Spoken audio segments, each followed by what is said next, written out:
ஒரு நாள் பிரம்மா அகந்தையுடன் இந்த உலகத்தைப் படைத்தவன் நான்தான் என்று பெருமிதம் கொண்டார். அந்த அகந்தையை அடக்க சிவன் தன் புருவ நடுவிலிருந்து அதிக்ரூர ரோபமாக காலபைரவரை உருவாக்கினார். காலபைரவர் தோன்றியவுடன் பிரம்மாவின் 5வது தலையை ஒரே நொடியில் துண்டித்தார். அகந்தை அழிந்தது. ஆனால் பிரம்மஹத்தி தோஷம் பைரவரை தொடர்ந்தது. அந்த துண்டிக்கப்பட்ட தலையே கபாலமாக பைரவரின் கையில் ஒட்டிக்கொண்டது. தோஷம் நீங்க பைரவர் பல தலங்களைச் சுற்றினார். இறுதியில் காசியில் அந்த கபாலம் தானாகவே விழுந்தது. அன்றிலிருந்து காசி காலபைரவர் நேரத்தின் காவலனாக, தர்மத்தின் பாதுகாவலனாக விளங்குகிறார்.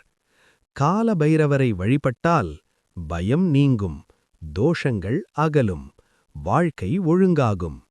காலத்தை கட்டுப்படுத்துபவன் காலபைரவர். உங்களுக்கு சிவன் பிடிக்கும் என்றால் ஓம் நமச்சிவாய என்று கமெண்ட் செய்யவும்.